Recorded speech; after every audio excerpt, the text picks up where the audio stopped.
పుస్తకాన్ని మన ముందు ఉంచారు. ఈ పుస్తకాన్ని మన ప్రియతమ రాష్ట్ర ప్రభుత్వ సలహాదారులైన ఏవి రమణాచారి గారికి అంకితం ఇస్తున్న సందర్భంగా ఈ పుస్తకంలో ఉన్న తాత్వికత గురించి మనము మాట్లాడుకోవాల్సిన విషయంకి వచ్చినప్పుడు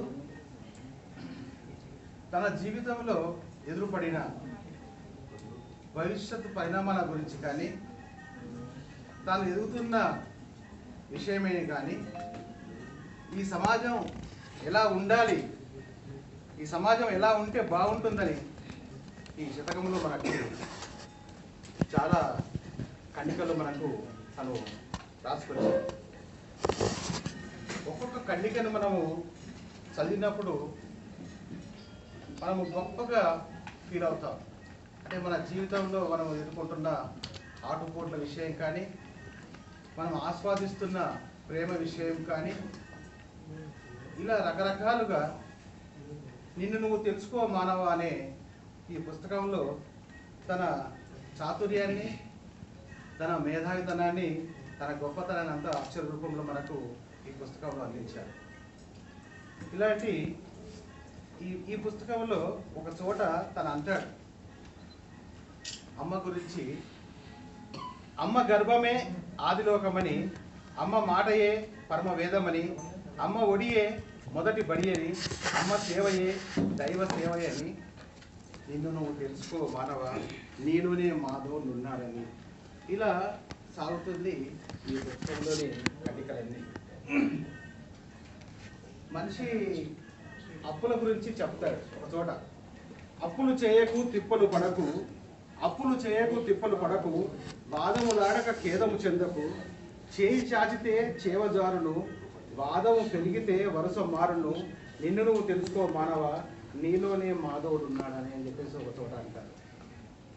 అట్లాగే మరో చోట ఎదలో మంట దేహం చేటు, ఎదిగే కొద్దీ ఒద్దిక పెంచు, ఎదలో మంట దేహం చేటు, ఎదిగే కొద్దీ ఒద్దిక పెంచు, మనసు మంటలే కలహ కారణం, ఎదిగే మనసులు లోక పూజితం అంటారు.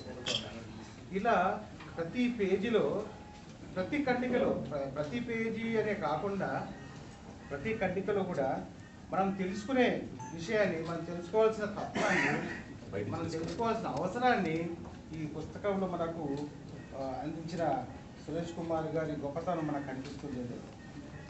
అసలు విషయానికి వచ్చినప్పుడు ఈ పుస్తకాన్ని రమణాచారి గారికి అంకితం ఇవ్వడం ఏమిటి అని అనుకున్నప్పుడు నాకు కలిగిన అనుభూతి, నాకు కలిగిన ఆలోచన, ఒక పుస్తకాన్ని ఒక వ్యక్తికి అంకితం ఇస్తున్నప్పుడు ఆ వ్యక్తి తన పట్ల ఉన్న పూజ్యభావం కానీ, ఆ వ్యక్తి పట్ల తనకున్న అభిమానం కానీ, ఆ వ్యక్తి తన జీవితానికి ఎన్ని రకాలుగా అంచెలంచెలుగా ఎదగడానికి అవకాశం ఇచ్చిన పరిస్థితులు కానీ, ఎంతో తన ఆ వ్యక్తి పట్ల పెంచుకున్న ప్రేమను పంచుకోవటానికి, తన ప్రేమను చాటుకోవటానికి ఒక గొప్ప వ్యక్తికి అంకితం ఇవ్వడం అనేది జరుగుతూ ఉంటుంది. అలాంటి సందర్భమే ఇది.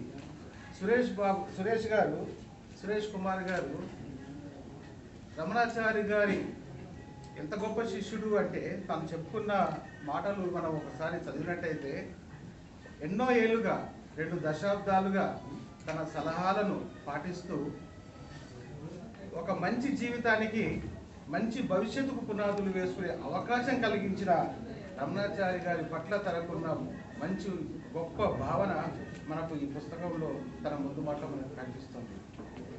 అంటే ఒక మంచి వ్యక్తికి అంకితం ఇవ్వడం అనేది తన హృదయంలో తాను ఇష్టపడి ఈ పుస్తకం పలానా వ్యక్తికి ఇస్తేనే సముచితంగా ఉంటుంది అన్న ఆలోచన కలిగినప్పుడే, ఆ వ్యక్తి పట్ల తనకున్న ఆరాధన పెరిగినప్పుడే ఇలాంటి అంకితోత్సవాలు జరుగుతూ ఉంటాయి. ఇలాంటి సందర్భంగా ఈ పుస్తకాన్ని రమణాచారి గారికి అంకితం ఇవ్వడం అనేది సురేష్ గారి గొప్పతనాన్ని నేను మెచ్చుకోక తప్పదు. అయితే ఈ ఖండికలు చదివిన తర్వాత, ఈ ఖండికలను చదివిన తర్వాత నాకు ఒక ఖండిక రాయాలనిపించింది. ఏమిటి అంటే రమణాచారి గారి గురించి నేను ఒక రెండు నిమిషాలు చెప్పాలి. మార్చి 30వ తారీఖు నాడు విశాఖపట్నంలో సమాచారం పత్రిక ఒక సభకి మేము వెళ్తున్నప్పుడు ట్రైన్లో ఒక వ్యక్తికి ఫోన్ వచ్చింది. ఆ ఫోన్ తీసుకొని సంతోషపడిపోతున్నాడు. సంతోషపడుతూ కాలు కలిపి అవతల వ్యక్తితో మాట్లాడుతున్నాడు. ట్రైన్ ప్రయాణం చేస్తున్నాం మేము. రాత్రి 10-10:30 ప్రాంతంలో ఆ వ్యక్తి అవతల వ్యక్తితో ఏమంటున్నాడంటే, సుబ్బారావు చారిగారు ఓకే అని చెప్పేసి అంటా ఉంటే చారిగారు ఓకే అంటే మాకు అర్థం కాలేదు. ప్రయాణికులందరూ అందరం మళ్ళీ అవతల వ్యక్తి నుంచి సమాధానకు స్పందన రాకపోయేసరికి వినిపిస్తుందా చారిగారు ఓకే అని చెప్పేసి అంటా ఉన్నారు. అయితే అక్కడ ఉన్న వాళ్ళందరికీ డిస్టర్బ్ అయింది ఆయన కంఠము, వాళ్ళ సంభాషణ. అప్పుడు పక్కకున్న వ్యక్తి అడిగాడు, ఏమయ్యా చారిగారు ఓకే అంటున్నావు, మా అందరు నిద్ర పాటు చేస్తున్నావు ఏంటయ్యా అని చెప్పేసి అడిగినప్పుడు, ఏం లేదు రమణాచారి గారు మళ్ళీ సంస్కృతి శాఖకు పదవిలోకి వస్తున్నారు. ఆ వార్త చెప్పడానికి నాకు తెలిసిన వార్తలు నా మిత్రులు చెప్పడానికి ప్రయత్నిస్తున్నా అని చెప్పేసి అన్నప్పుడు ఆ కంపార్ట్మెంట్లో ఉన్న వాళ్ళందరూ రమణాచారి గారి అభిమానులు. వాళ్ళు ఎంత సంతోషపడారో నేను ఇప్పటికీ మర్చిపోను. మార్చి 30, 2012 నేను ప్రయాణిస్తున్న సంఘటన. అంటే నేను ఈ విషయం ఎందుకు చెప్తున్నానంటే, సురేష్ కుమార్ గారు ఈ పుస్తకాన్ని అంకితం ఇవ్వడము కారణం ఏమిటి అంటే, రమణాచారి గారికి ఒక సురేష్ కుమార్ గారే కాదు, చాలామంది అభిమానులు ఉన్నారు ఈ దేశంలో, ఈ రాష్ట్రంలో, ఈ సమాజంలో. అంత గొప్ప వ్యక్తికి ఈ అంకితం ఇవ్వడం అనేది కూడా నేను గొప్పగా భావిస్తూ, నాకు వచ్చిన ఆలోచన రమణాచారి గారి పట్ల 6 అడుగుల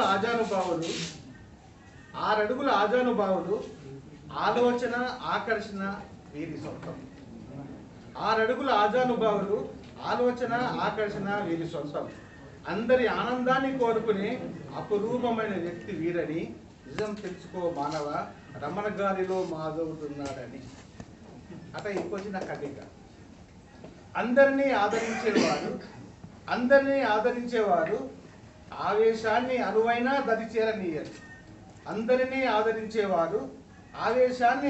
దరిచేరనీయరు.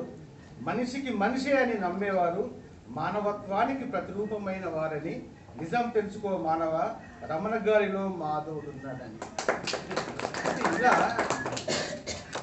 రమణాచారి గారు ఈ రాష్ట్ర ప్రభుత్వానికి సలహాదారు అయినప్పటికీ అందరి దృష్టిలో రమణాచారి గారు నా మనిషి అన్న ఫీలింగ్ పెంచుకుంటున్న సమాజం ఇది. అట్లాగే రమణాచారి గారు కూడా ఎవరిని కూడా ఇబ్బంది పెట్టకుండా ప్రతి వ్యక్తిని గౌరవించే తత్వం ఆయనలో ఉంది. కాబట్టి ఈరోజు రమణాచారి గారి అభిమానించే శాతం రోజు పెరుగుతుందని నమ్ముతూ ఈరోజు ఈ అంకితోత్సవ సభ సందర్భంగా సురేష్ కుమార్ గారిని అభినందిస్తూ రమణాచారి గారి పెద్దలకు నా శుభాకాంక్షలు తెలియజేస్తూ ముగిస్తూ, ఆయన అభిమానించే శాతమే కాదండి, ఆయన ఒక ఉపన్యాసం ఇచ్చాడంటే ఏ సభలోనైనా సరే అది ఒక మనం ప్రచురణ చేసుకుని దాన్ని నంబర్ ఆఫ్ టైం చదువుకుని దాంట్లో ఎంతో విజ్ఞానాన్ని సముపార్జించవచ్చని నా భావన. అవన్నీ ఆయన మాట్లాడిన ఉపన్యాసాలన్నీ కలిసి ఒక బుక్ వేస్తే బాగుంటుందని ఎప్పటి నుంచో రమణాచారి గారితో నేను విన్నవించుకుంటూ ఉంటాను. కానీ అది ఆ కార్యాచరణ చేసిన దాఖలాలు ఏమి నాకు కనిపించలేదు. ఇప్పటి నుంచి అయినా సరే వారి ఉపన్యాసం వృధా కాకూడదు, దాన్ని ఎలాగైనా సరే ప్రచురణ యోగ్యంగా మర్చుకోవాలని. ఎందుకంటే అంత గొప్పగా ఆయన ఈ దశాబ్దంలో నేను అక్కినేని నాగేశ్వరరావు గారు నోటి వెంట విన్నాను, నంబర్ 1 ఉపన్యాసం ఎవరిస్తారు అంటే డాక్టర్ కేవి రమణాచారి గారు అని ఆయన చెప్పగా నేను నాతో చెప్పారు లాస్ట్ ఇయర్ కూడా. అందుకని నేనే సాక్ష్యం దానికి. అటువంటి రమణాచారి గారు అభిమానులు ఎంతోమంది ఉన్నారు. తెలుగు జాతి యావత్తు కూడా ఆయన అభిమానిస్తారు. ఇప్పుడు మెట్రో ఈవినింగ్స్ కాళిదాస్ గారు వారు సందేశం అభినందనలు తెలియజేస్తారు. ముందుగా రమణాచారి గారికి అన్ననాలా, అత్మీయుడు అనాలా, గురువు అనాలా, నా గాడ్ ఫాదర్ అనాలా, అన్నింటికి అతనే వేరే మాటలు కూడా రావట్లేదు. నేను జర్నలిస్ట్గా పనిచేశాను తప్ప ఈ ఉపన్యాసాలు అన్న సురేష్ గారి లాగా మాట్లాడడం నా చేదన అవ్వదు. సురేష్ గారు ఆసిఫాబాద్ తెల్లంపల్లి పక్క ఊరు కూలి వాళ్ళం. అందులో రెవెన్యూ డిపార్ట్మెంట్ వదిలిపెట్టేసి ఈ సాంస్కృతిక రంగంలో కానీ నాటక సినీ రంగంలో కానీ టీవీ రంగంలో వెళ్ళేటప్పుడు మేము అదే ప్రాంతానికి చెందిన ఇప్పుడు అప్పుడు అక్కడ ఐఎస్గా పనిచేసిన వాళ్ళందరూ ఇప్పుడు రిటైర్డ్ అయిపోయారు. అప్పటి నుంచి ఉండే పరిచయాలు సురేష్ గారు ఈ బుక్ నాకు అసలు కలవలే పర్సనల్గా అన్నా ఇట్లా నేను బుక్ రమణాచార్య గారికి అంకితం ఇస్తున్నా అంటే అంతకన్నా గొప్ప విషయం మరి ఒకటి ఉంటుందని అనుకోవట్లేదు. రమణాచార్య గారికి ఇవ్వడం అంటే నేను మొన్న ఒకసారి సార్తో మాట్లాడుతున్నప్పుడు ఒకటే మాట, ఈ ప్రపంచంలో అత్యంత ధనవంతులు అత్యంత గొప్పవాళ్ళు కూడా దొరకని ఒక అదృష్టం బ్రహ్మచారి గారికి. సాక్షాత్తు వెంకటేశ్వర స్వామి గర్భగుడిలో కనీసం 100 గంటలు గడిపిన ఆ పాదాలు, ఆ అవకాశం ఎవరికి రాదు. మామూలుగా అవకాశం వచ్చిన వ్యక్తి మహోన్నతుడు. ఎందుకంటే అంతటి మనము ఈ కలియుగ దైవం అనేవారినైతే వెంకటేశ్వర స్వామి అంటున్నాము, ఆయన ప్రత్యక్షంగా సేవ చేసుకొని ఆ గర్భగుడిలో ఆ మూల విరాట్ దగ్గర కూర్చొని సేవ చేసినంత పుణ్యం ప్రపంచంలో నేను అనుకుంటున్నాను. నాకు ఇప్పటివరకు ఉండే ఐఏఎస్ ఆఫీసర్లలో ఈఓలుగా పనిచేసిన వాళ్ళలో చాలా మంది పరిచయాలు ఉన్నాయి. దాదాపు ఒక 50 మంది ఐఏఎస్లు ఉంటే అందులో ఈఓగా పనిచేసిన 10 మందిలో అందులో ఇప్పటి వరకు కూడా రమణాచార్య గారు చేసినన్ని అక్కడ ఉండే పరిస్థితులను కానీ అక్కడ కైంకర్యాలు కానీ దైవ సన్నిధిలో ఉన్న వ్యవహారాలు కానీ దాంతో వచ్చిన అంత పెద్ద మహానుభావుడికి ఒక పుస్తకాన్ని అంకితం ఇవ్వడం అంటే ఇది చంద్రుడికి ఒక నూర్భోగు మాత్రమే. ఇది గొప్పదని అనుకోవడం, అది మహోన్నతమైన ఒక వర్ణించడానికి కూడా వీల్లేనంతటి ఆ సంగమంలో ఇది ఒక చిన్న ఒక 0.00001 అన్నా నువ్వేమనుకోదు సురేష్. ఈ పుస్తకాన్ని నేను బహుశా నేను ఇప్పుడు దేవదాస్ గారు అన్నట్టుగా పుస్తకంలో అద్భుతమైన వ్యాఖ్యలు కానీ కంటకాలు ఉండొచ్చు, కానీ రమణాచార్య గారు ఒక మేలు పర్వతం.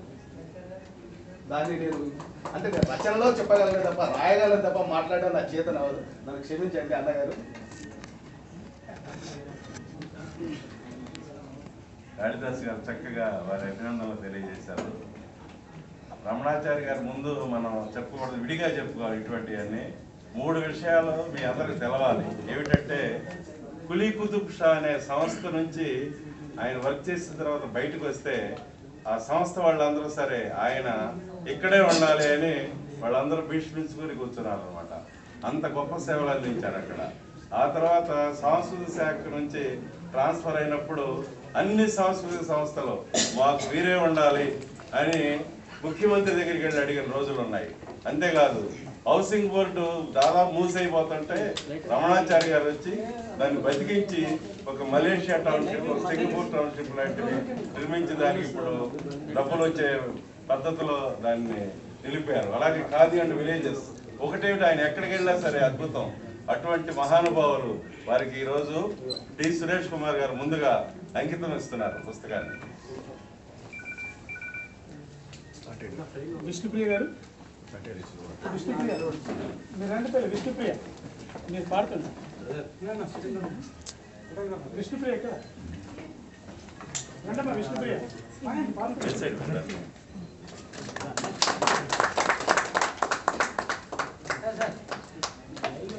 నిన్ను నీవు తెలుసుకో మానవ, నీలో నీ మాధవుడున్నాడని. అమ్మ గర్భమే ఆదిలోకమని, అమ్మ మాటయే పరమవేదమని, అమ్మ ఒడే మొదటి బడి అని, అమ్మ సేవయే దైవ సేవయని. నిన్ను నీవు తెలుసుకో మానవ, నీలోని మాధవుడున్నాడని. గురువు బోధలే ధర్మబోధలని, గురువు చూపులే నిగుల బలమని, గురువు పూజలే జీవకాంతులని, గురువు తత్వమే చిదానందమని. నిన్ను నీవు తెలుసుకో మానవ, నీలోని మాధవుడున్నాడని. అయ్యే కదరోయ్ ఆదిదేవుడు, నానే కదరా నడకల గురువు గమ్యం చేర్చే నేస్తము ఫాదర్ తండ్రిని మించిన దైవం లేడు నిన్ను నీవు తెలుసుకో మానవ నీలోనే మాధవుడున్నాడని జీవితమన్నది మూడు నాళ్ళని బంధములన్నీ మూడు రోజులని ఆస్తి పాస్తులు తోడు రావని తాను ఆస్తి పాస్తులు